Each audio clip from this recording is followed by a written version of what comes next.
Welcome to my YouTube channel. Kung bago ka lang sa channel na to at true-blooded Aldab Nation ka, tama po ang channel na pinuntahan mo. Kaya considering na po kitang bagong subscriber. At huwag mong kalimutan pindutin yung bell para lagi po kang updated sa bagong video na ilalabas ko. Salamat po sa iyong pag-click sa channel na to.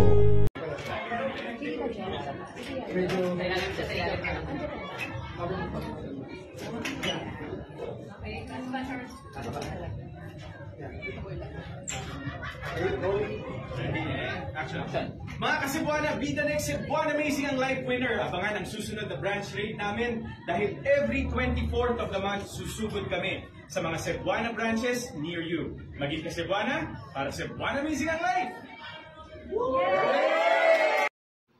Welcome back mga ka-Aldab. Ito na naman po ang inyong lingkod, si Mr. Destiny. At syempre magbibigay naman tayo ng update kay Mengay naman at kay Alden Richards. Ito yung inaabangan nyo mga ka-Aldab. Sa mga reaksyon na naman po na makukuha ko dito, talaga naman pong hindi lang talaga nila tanggap yung mga posts at mga update ni Maine Polkerson. Di po ba? Real talk to mga ka-Aldab, kasi kung titignan at susuriin po ninyo, talagang umaayon po sa atin ang panahon. Umaayon po talaga sa Aldab itong mga nangyayari at nagaganap. Dahil kahit anong ingay po ng Katden, kahit naglulupasay na po ang mga ilang fans ng Katden, hindi po sila pinagbibigyan ni Alden Richards. Real talk to mga ka-Aldab, na halos karamihan po ay nagmamakaawa na ng update kay Alden Richards. Hindi, totoo to mga ka-Aldab, hindi niya pwedeng sabihin na hindi totoo sinasabi ko. Ito ay base sa mga posts at komento po ng mga Katden fans. Pasensya na po kayo, baka sabihin nyo, baka Katden ka rin Mr. Destiny kasi nakikita mo yan na ina-update mo pa yan. Hindi, para lang po klaro, para lang po sa kaalaman ng lahat. Di po ba? Ito po yung latest post ni Mengay sa Facebook. Pansin nyo po ba na mas inuna niya pa itong i-post kaysa sa mga hiling po ng mga army na magbigay siya ng update sa kanila ni Congressman Arjo. Mas inuna pa to ni Mengay i-update gayong commercial din po yung pinopromote ni Alden Richards. Ang ibig kong sabihin, nagpo-promote din si Alden Richards. Ang ganti ni Mengay, nagpo-promote din po. At bakit nga po ba niya to sa Facebook ipinost? Hindi nga po sa kanyang social media o sa Instagram o kaya sa Twitter. Doon pa lang mapapaisip na po kayo mga ka-Aldab. Doon pa lang may parang something na, di po ba? Something na kakaiba. Na magtatanong kayo, oo nga no, Mr. Destiny, bakit kaya sa Facebook pa kailangang i-post siya ni Maine? Bakit hindi na lang sa Instagram na mas marami siyang followers at maraming nag-aabang sa IG? Sa Facebook kasi, karamihan ng mga dyan, puro toxic lang daw. Yan po yung sabi nila, ha? Alam nyo naman po, pagdating kay Mr. Destiny, hindi po yan, kumbaga makakaligtas, hindi po yan makakawala. Lalo na po ngayon na talagang masaya tayo sa mga ipinapakita ni na Alden Richards at ni Mengay. Gaya nga po ng sabi ko sa inyo, pansinin nyo yung OOTD ni Maine. Kapansin-pansin na nagkulay blue rin siya. Tapos si Alden kulay, sa bagay yung Cebuana talagang blue po yan. Ang ibig kong sabihin, bakit kaya ginagawa to ni Maine? Etong mga update niya, mga post niya, pabor na pabor po sa atin, sa Aldab Nation. Dahil kahit dito po nakakaramdam tayo ng saya, nakakaramdam po tayo ng sigla, taliwas sa mga paratang at pahayag po ng iilan. Kahit po kasi balibalik rin natin ang sitwasyon, kahit sabihin nila na tapos na yung Aldab, wala ng Aldab, nasa atin pa rin po yung simpatya. nasa atin pa rin po yung saya, nasa atin pa rin po yung sigla. Bagamat maraming mga hindi maganda't kaaya-aya na sinasabi nila, mga paliwanag nila na keso ganito, keso ganon, tayo pa rin po yung wagi. Ramdam nyo? Nasa atin pa rin po ang presensya ng ilang netizen na kahit po sabihin nila na wala na pong Aldab, tayo pa rin po pinag-uusapan. Tayo pa rin po yung wagi. Di po ba?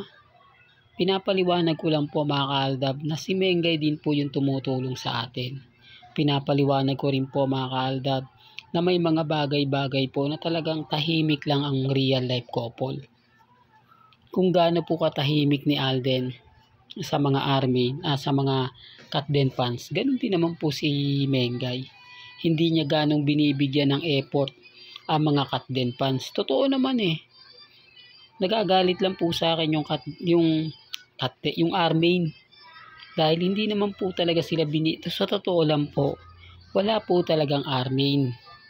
Kung meron man po, iilang grupo lang yan. Kasi hindi naman po sila binibigyan ng update. Literal. Pansinin nyo, tignan nyo yung post ni Congressman Arjo sa kanyang Instagram, sa kanyang Twitter. Doon pa lang masasabi nyo na, oo nga, Mr. Destiny, kasi hindi ko siya nakikitang nagpo-post eh. Hindi ko siya nakikitang nagbibigay ng update sa mga fans nila. Fans nila Mengay. Walang post na may dinner kami. Walang post na ganito ganyan. Hindi, totoo lang po mga ka-Aldab, magbanggit ako ng isang malapit kay Mengay para mas kapanipaniwala. Ito po yung mga fans nila Maha at ni Rambo. Pansin nyo yung Instagram nila, buhay na buhay. Pansinin nyo yung mga update nila. Talagang masasabi mo na updated sila sa mga fans. Nagbibigay sila ng update sa mga fans. Wala naman po silang project. Di po ba? Si Congressman Arjo, kailangan niya mag-post para nga po mainit siya dahil malapit na nga po yung halalan. Pagdating ng Mayo, election na.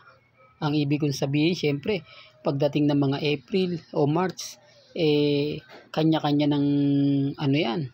Di po ba? Dapat nga po, nagpaparamdam na siya, nagpapasikat na siya, etc. Na ginagawa naman po talaga yan at taktika naman po talaga yan. Kung mapapansin nyo dati, ginawa po yan ni Ibiang. Kaya nga po nanalo, nakakuha ng simpatya si Congressman Arjo. Pero ngayon, wala. Gagamitin na naman po nila yung army kapag malapit na eleksyon. Yun naman po talaga yung tema ron eh.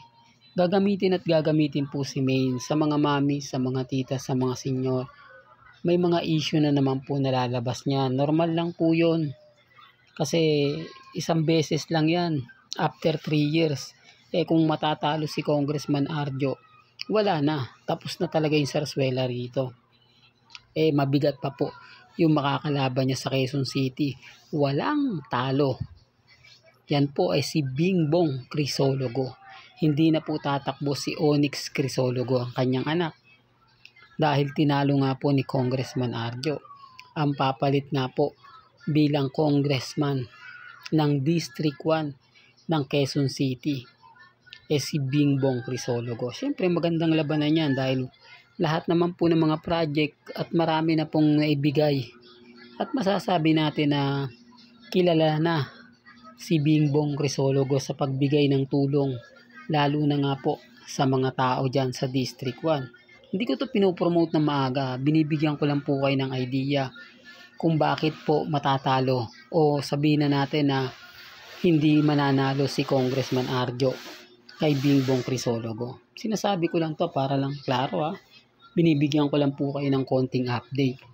Di po ba? Yun naman ang kagandahan nyo sa channel ni Mr. Destiny. Maging updated lang po kayo. Di po ba?